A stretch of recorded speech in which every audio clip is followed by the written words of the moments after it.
Hello guys, so from now we are going to start class 12th physics chapter 1, that is electric charge and field. So इस chapter में basically electric charge क्या होता है उसके बारे में पढ़ेंगे and we will discuss about electric field. जो चार्ज है उस चार्ज से जो फील्ड प्रोड्यूस हो रहा है उसके बारे में बेसिकली हम इस चैप्टर में पढ़ेंगे। So as the name suggest कि इलेक्ट्रिक चार्ज, तो बेसिकली हमारे मन में पहले ही क्वेश्चन आता है कि इलेक्ट्रिक चार्ज क्या होता है ना। इलेक्ट्रिक चार्ज क्या होता है, हमारे माइंड में पहला क्वेश्चन यही आता है, ठीक है। तो इलेक्ट्रिक चार्ज बेसिकली एक मैटर की प्रॉपर्टी है due to which it experiences electric and magnetic field. लिख लेते हैं, चार्ज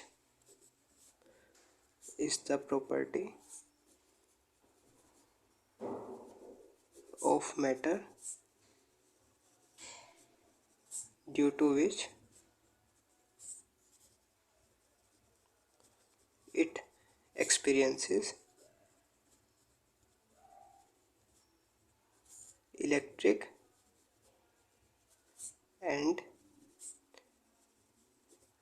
magnetic field, ठीक है।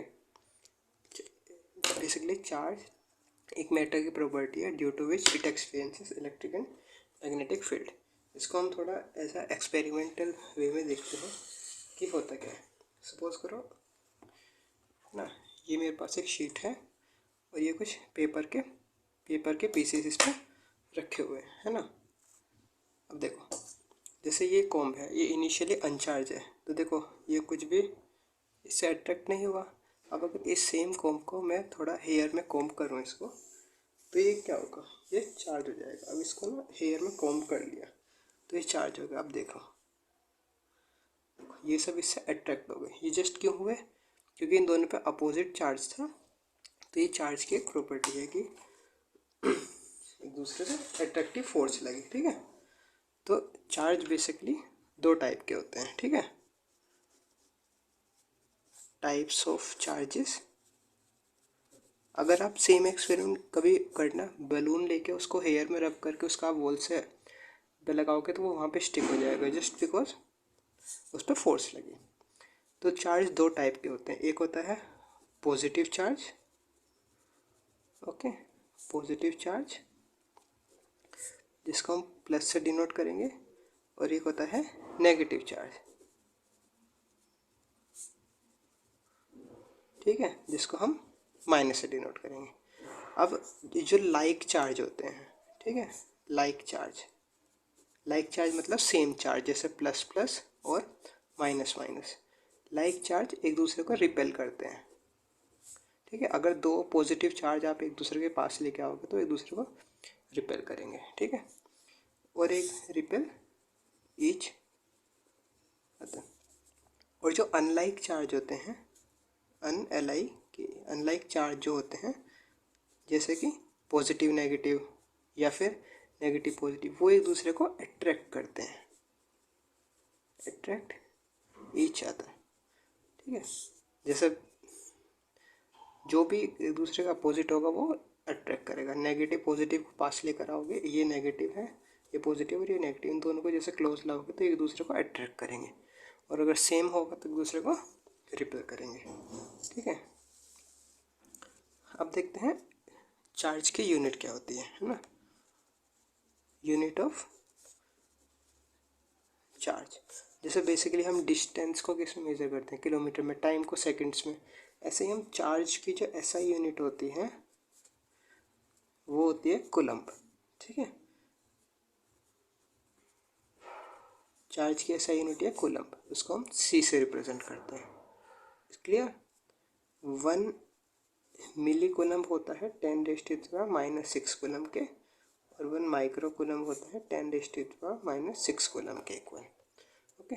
ये कुछ कन्वर्जन्स है, वो आपको आगे क्वेश्चंस का जब करेंगे तब यूज़ होंगी। इसकी सीजीएस यूनिट देख लेते हैं क्या होती है। सीजीएस यूनिट होती है ईएसयू चार्ज की, ठीक है, इलेक्ट्रोस्टैटिक यूनिट, ठीक है, ओके। और ईएसयू कूलम्ब में क्या रिलेशन होता है, 1 कूलम्ब होता है 3 × 10⁻⁹ ESU के इक्वल, ठीक है। SI यूनिट थोड़ी बड़ी यूनिट होती है, CJ छोटी यूनिट। ओके ठीक है। और एक इलेक्ट्रॉन में कितना चार्ज होता है? एक इलेक्ट्रॉन के अंदर कितना चार्ज होता है? एक इलेक्ट्रॉन के अंदर चार्ज होता है 1.6021 इंटू 10⁻⁻⁻19 कूलम। ठीक है। तो बेसिकली हमने देखा चार्ज क्या होता है, टाइप्स ऑफ चार्जेस में हमने पॉजिटिव नेगेटिव देखा। लाइक चार्ज एक दूसरे को रिपेल करते हैं, अनलाइक चार्ज एक दूसरे को अट्रैक्ट करते हैं। फिर चार्जेस की हमने यूनिट देखी, क्या क्या यूनिट होती है? SI यूनिट होती है उसकी कूलम, और CGS यूनिट क्या होती है उसकी? ESU। ठीक है, ओके ठीक है। चलो तो अब नेक्स्ट पे आते हैं। अब बेसिकली जैसे ये है ना, इसके थोड़े और एग्जांपल भी आप कर सकते हो। जैसे अगर बैलून एंड पेपर को रब करते हैं तो भी वो वहाँ पे भी चार्ज अट्रैक्ट हो जाता है। ठीक है, तो इस तरह के एक्सपेरिमेंट कर सकते हैं। अब हम नेक्स्ट टॉपिक पर आते हैं बेसिकली। ओके, तो नेक्स्ट टॉपिक है टाइप्स ऑफ मैटर। ठीक है, टाइप्स ऑफ मैटर।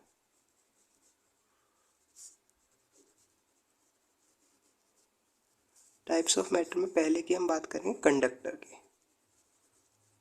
देखो कंडक्टर क्या होता है, इन सिंपल वर्ड कोई भी सब्सटेंस जिसके अंदर से इलेक्ट्रिसिटी पास हो जाए वो कंडक्टर है। ठीक है, तो substance which allow electricity to pass through them is conductor। ठीक है, एग्जाम्पल कंडक्टर के एग्जाम्पल क्या हो जाएंगे? मेटल। ठीक है, अब कभी आप अगर वायर को टच करो तो आपको करंट लगता है ना, तो ह्यूमन भी एक कंडक्टर है। ठीक है, अर्थ, कॉपर, और ये कंडक्टर में पास क्यों करते हैं इलेक्ट्रिसिटी? क्योंकि इनके पास फ्री इलेक्ट्रॉन होते हैं। ठीक है, इलेक्ट्रॉन के मूवमेंट की वजह से ही इलेक्ट्रिसिटी पास होती है। अब दूसरी बात है इंसुलेटर। ओके, इंसुलेटर क्या होगा? वो सब्सटेंस जिसके अंदर से एक इलेक्ट्रिसिटी पास ना हो। तो substance which do not allow electricity to pass through them is called insulator। Example के लिए वुड ले लो, ठीक है, प्लास्टिक ले लो, पोर्सिलिन ले लो। पोर्सिलिन आप पूछेंगे क्या होता है? आपने अपने घर के बाहर टावर्स वगैरह देखे होंगे, उनके ऊपर एक ऐसा स्ट्रक्चर सा होता है जिससे वायर कनेक्ट होता है। तो ये जो होता है ये इंसुलेटर होता है, वो पोर्सिलिन का बना होता है बेसिकली। ठीक है, अब हमारा थर्ड टाइप का जो वो है सब्सटेंस। ठीक है, थर्ड है हमारा क्या? सेमीकंडक्टर। ठीक है, अब सेमीकंडक्टर क्या होते हैं बेसिकली? देखो कंडक्टर जिसके होता है कंडक्ट कर ले, इंसुलेटर जो कंडक्ट ना कर पाए, और सेमीकंडक्टर क्या होगा? The substance which have behaviour of, देखो ऐसा सब्सटेंस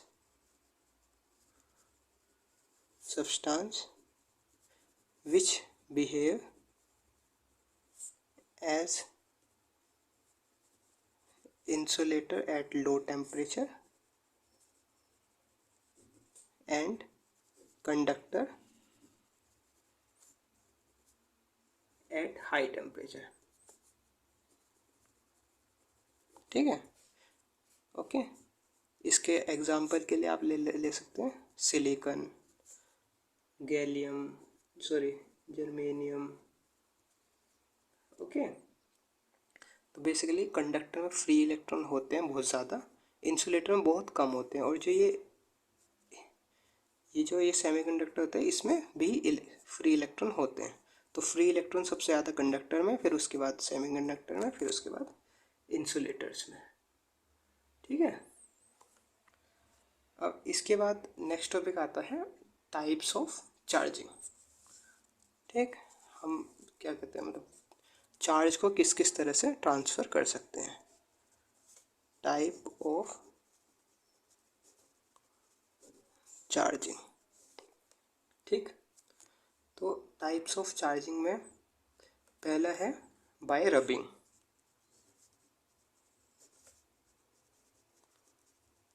अब बाय रबिंग देखो, ये जस्ट सेम जो भी हमने किया था कि हमने पेपर के पार्टिकल लिए और कोम्ब को हमने हेयर में रब किया तो उस पर चार्ज प्रोड्यूस हो गया और हमने जब पेपर को टच किया तो अट्रैक्टर हुआ। तो बाय रबिंग वही है कि when two substance are rub together then due to friction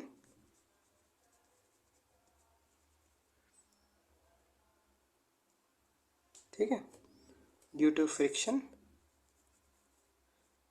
they produce heat and get charge. ठीक है, वही एग्जांपल के लिए आप कोई ग्लास रोड को अगर सिल्क पेपर से सिल्क से रब करते हो तो जो ग्लास रोड है वो चार्ज हो जाएगी, और अगर आप उसी ग्लास रोड को दूसरी रोड के पास लेके जाओगे तो एक दूसरे को क्या करेंगे, रिपेल करेंगे। या एग्जांपल के लिए वो जो हमने भी ऊपर पेपर वाला एग्जांपल किया था आप वो कर सकते हो। ठीक है, तो पहला मेथड तो था बाय रबिंग। ठीक है, दूसरा मेथड है बाय कांटेक्ट। ओके, अब बाय कांटेक्ट वाला मेथड क्या है, देखो सपोज करो ये कोई एक बॉडी है, ये पॉजिटिव चार्ज है। ठीक है, ठीक, और ये कोई एक दूसरी बॉडी है, ये ए बॉडी है, ये बी बॉडी है। ठीक है, और ये अनचार्ज है। ठीक है, अब अगर बी को हम ए के पास लेकर आएंगे इस तरह से, ठीक है, तो क्या होगा, जो चार्ज है वो ट्रांसफ़र हो जाएगा। तो क्या होगा, जो हमारे बी है वो भी पॉजिटिव चार्ज हो जाएगी। ठीक है, तो ये होता है कॉन्टैक्ट से। When two identical shape and size conductor touch each other, where one of conductor is charged and second is neutral, then by touching charge will transfer from one conductor to another conductor.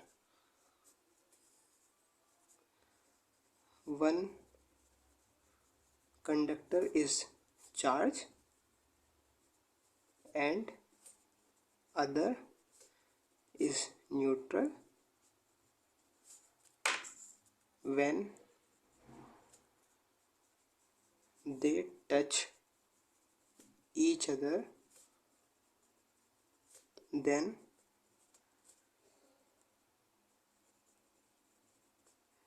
neutral conductor also get charge. ठीक है, is that clear to you. चलिए अब हम आते हैं third method पे। ठीक है, थर्ड मेथड है बाय इंडक्शन। ठीक है, थर्ड मेथड क्या है, बाय इंडक्शन। इंडक्शन, ठीक है, तो इसमें क्या है, when charge body bring near to a conductor then due to attraction of unlike charges accumulated at closed surface of the conductor and due to repulsive charges this temporary electro। देखो basically क्या होता है, अब जैसे दो conductor हैं, ठीक है, जब दो क्या है, दो conductor,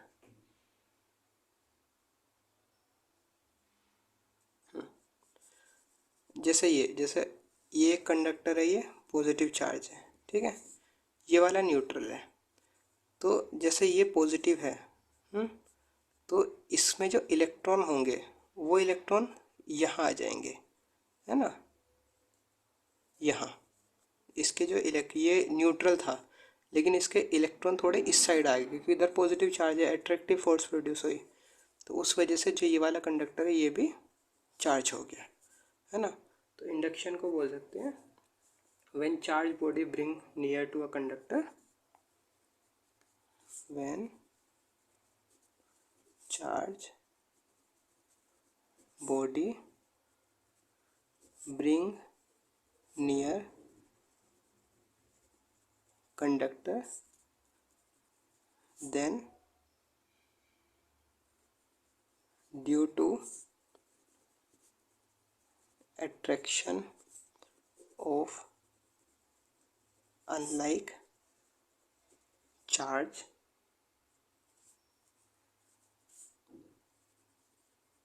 charge get concentrated at one end of conductor, ठीक है, and this is called by induction.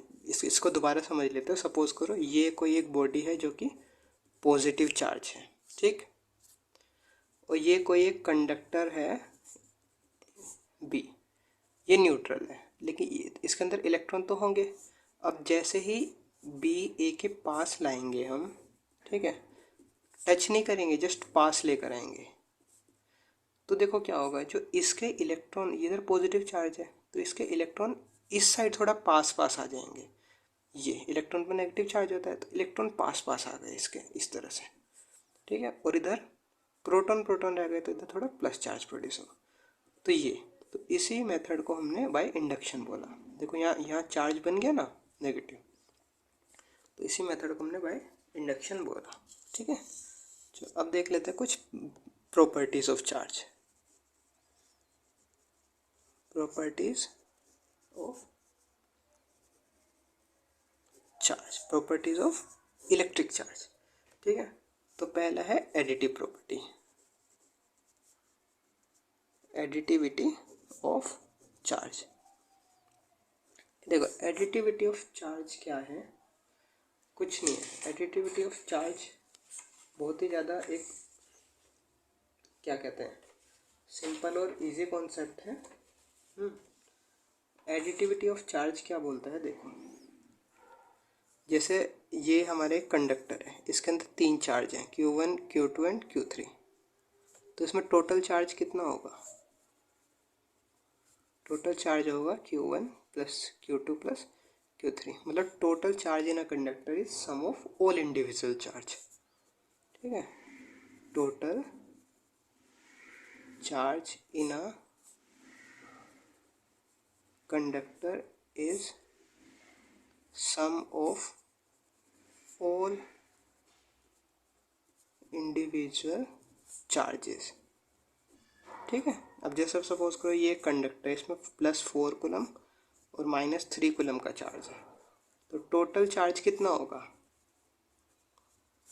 4 plus -3, है ना, तो 1 कूलम चार्ज होगा। क्लियर। सेकंड प्रॉपर्टी है हमारी क्या,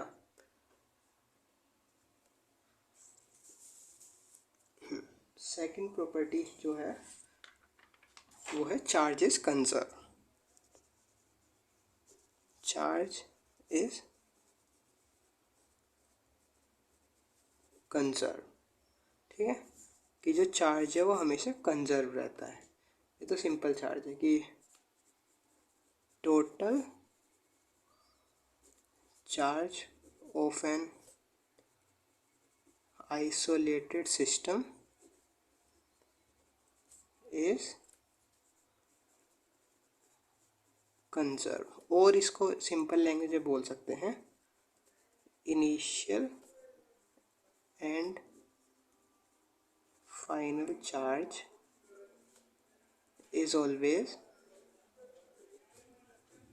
इक्वल, ठीक है, ओके। अब हम आते हैं नेक्स्ट थर्ड पे, ठीक है। तो देखो थर्ड क्या है, थर्ड है quantization of charge.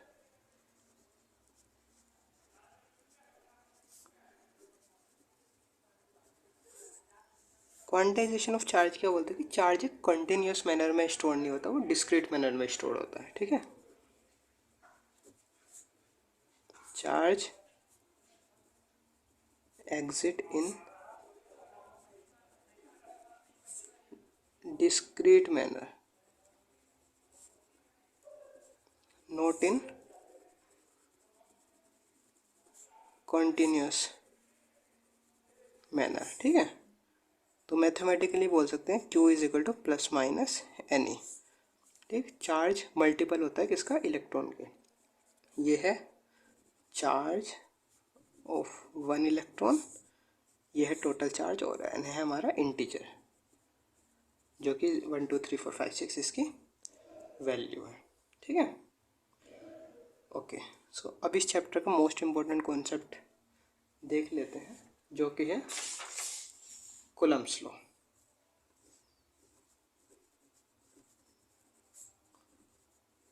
Coulomb's law. ठीक, देखो तो बेसिकली पहले हम दो चार्ज एज्यूम कर लेते हैं। दो चार्ज हैं Q1 और Q2। ठीक है, इनके बीच का जो डिस्टेंस है वो कितना है, R। ठीक है, suppose 2 point charges separated by distance R। ठीक है, तो इसकी स्टेटमेंट बाद में देखेंगे, पहले लिख लेते हैं कि होता क्या। देखो कूलम्ब्स लॉ बेसिकली ये बोलता है जो हमारी फोर्स लग रही है वो डायरेक्टली प्रोपोर्शनल होती है प्रोडक्ट ऑफ चार्ज के। ठीक है, force is directly proportional to product of charge, दोनों चार्ज हैं उनका दोनों का product. Force is inversely proportional to the square of distance between them. तो जो इन दोनों को कंबाइन कर देंगे तो फोर्स हमारी क्या डायरेक्टली प्रोपोर्शनल हो जाएगी Q1 Q2 upon R square के। ठीक है, और अगर हम प्रोपोर्शनलिटी कांस्टेंट हटा दें तो force is equal to 1 upon 4 pi epsilon naught Q1 Q2 upon R square लिख सकते हैं। अब इसको समझें, पहले स्टेटमेंट लिख लेते हैं। स्टेटमेंट अब लिखनी इजी हो जाएगी। देखो क्या पढ़ा हमने, कूलम्ब लॉ बोलता है कि force is directly proportional to product of charge and force is inversely proportional to square of distance between them. तो लिख लेते हैं Coulomb's law states that force between two charges is proportional to the product of charges and inversely proportional to the square of distance between them। Force act along the line joining them। ठीक है, Coulomb's law states that the force between two charges proportional to the product of charge, दोनों charge के product के proportional, and inversely proportional to the square of distance between them. दोनों combine बना ये बना, तो force is equal to 1 upon 4 pi epsilon naught Q1 Q2 upon R square. ठीक है, ओके। अब यहाँ पे जो एप्सिलॉन नॉट है ये क्या है देख लेते हैं। तो जो हमारी फोर्स है वो क्या है, 1/4 pi epsilon naught Q1 Q2 upon R square. ठीक है, तो इसमें देख लेते हैं। तो ये जो एप्सिलॉन नॉट है, ठीक है, ये क्या होता है, permeability of free space, permittivity of free space, ठीक है। ओके, अब देखो, और ये जो 1/4 पाई एप्सिलॉन नॉट है, इस पूरे की वैल्यू होती है 9 into 10⁹ newton metre square upon coulomb square, ठीक है। ये याद रखने वाली चीज़ है, ठीक है। और एप्सिलॉन नोट की वैल्यू होती है कितनी, 8.85 into 10⁻⁻12 coulomb square upon newton metre. ये यूनिट तो आप वैसे निकाल सकते हो, फोर्स की unit metre, C square upon metre square. तो एप्सिलॉन नोट निकालना हो तो जैसे ये ऊपर गया और ये नीचे, तो C square upon newton metre square आ जाएगी, ठीक है। ओके, हाँ, अब देखो, अब जैसे ये है हमारा, यहाँ तो अभी कोई मीडियम नहीं था, है ना, दोनों चार्जेस के बीच में कोई मीडियम नहीं था, तो फ्री स्पेस था, तो परमिटिविटी ऑफ फ्री स्पेस ली। अगर कोई दोनों के बीच में मीडियम होगा, इफ मीडियम बिटवीन, ठीक है, अगर दोनों चार्ज के बीच में कोई मीडियम होगा तो क्या होगा, ठीक है। तो जो हमारा ये है, ये हम E naught into E R use करते हैं, ठीक है। तो फिर हमारी जो इक्वेशन है ये बन जाएगी, F is equal to 1/4 pi epsilon naught into epsilon r Q1 Q2 upon r square, ठीक है, ठीक, EM, ठीक है, मतलब बेसिकली हम EM का यूज़ करेंगे, ठीक। तो यहाँ पे EM क्या है, permittivity of medium, okay. E note क्या है, परमिटिविटी ऑफ फ्री स्पेस, और ई आर क्या है, रिलेटिव परमिटिविटी, ठीक है, रिलेटिव, ओके। तो बेसिकली मतलब इन जनरल जो हमारी इक्वेशन है वो ये बन गई है, in general force is equal to 1/4 pi epsilon m Q1 Q2 upon r square, ठीक है। अगर खाली मीडियम होगा तो इसकी जगह हम लिख देंगे ई नोट इंटू ई आर, और अगर कोई मीडियम नहीं होगा तो खाली ई नोट आ जाएगा, ठीक है। Okay, is that clear to you? चलो, तो अब हम नेक्स्ट देखते हैं वेक्टर इक्वेशन ऑफ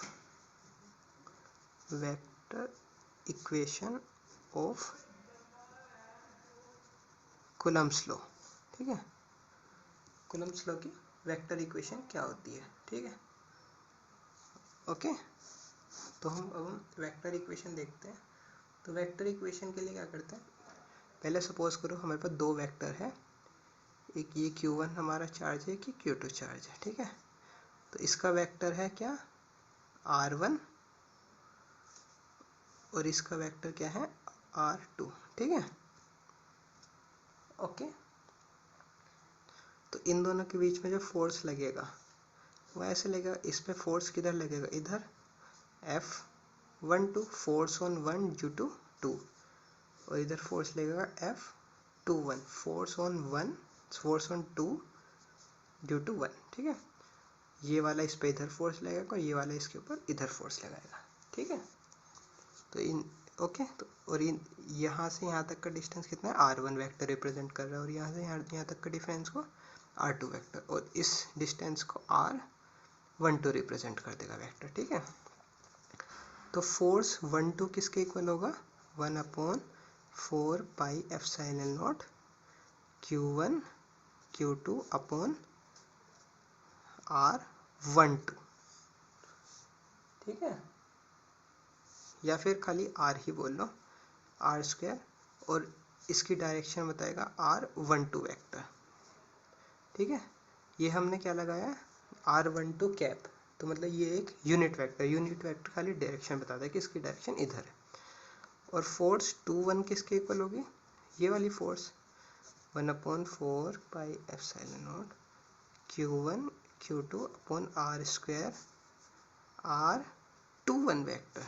ठीक है, R12 वेक्टर की डायरेक्शन क्या है ये, और R21 की डायरेक्शन क्या है ये। ठीक है, ओके। तो बेसिकली क्या कहते हैं, R12 जो है वो नेगेटिव है R21 के। ठीक है, तो यहाँ से मैं बोल सकता हूँ force 12 is equal to minus force 21। ये क्लियर आया कि देखो ये वाली फोर्स इस साइड लग रही है, ये वाली फोर्स इस साइड लग रही है, दोनों एक दूसरे के अपोजिट हो गए। ठीक, तो खाली यही था, क्या बोलते हैं, यही था vector form of coulomb's law. ठीक है, ये खाली डायरेक्शन बता देता है। ओके, F12 क्या है, force on 1 due to charge Q2। F21 क्या है, force on charge 2 due to charge 1। ठीक, चलो अब हम नेक्स्ट देखते हैं सुपर पोजिशन ऑफ चार्ज। ठीक है, सुपर पोजिशन ऑफ चार्जेस। ठीक, ओके। अब super position of charge basically क्या है, सिंपल सा फॉर्मूला है। ठीक है, सपोज करो कि यहाँ पे चार्ज है Q0, इसके ऊपर मुझे फोर्स निकालनी है, टोटल कितनी लग रही है। तो यहाँ एक चार्ज है Q1, यहाँ एक चार्ज है Q2, यहाँ एक चार्ज है Q3। ठीक है, तो कुछ फोर्स Q1 लगाएगा इसके ऊपर, कुछ Q2 लगाएगा और कुछ Q3 लगाएगा। तो जो टोटल फोर्स है वो किसके इक्वल होगी, F01 के इक्वल प्लस F02 के इक्वल प्लस F03 के इक्वल। मतलब force on 0 due to force on Q0 due to Q1 plus force on Q0 due to Q2 plus force on Q0 due to Q3। ठीक है, okay. तो मतलब basically charge जो force है, total force is the sum of all individual forces applied on Q0। ठीक है, basically Q0 पे कितनी फोर्स लग रही है, जो Q1 लगा रहा है वो, प्लस जो ये लगा रहा है वो, प्लस जो ये लगा रहा है, तीनों का सम। इसी को क्या बोलते हैं, सुपरपोजिशन थ्योरम।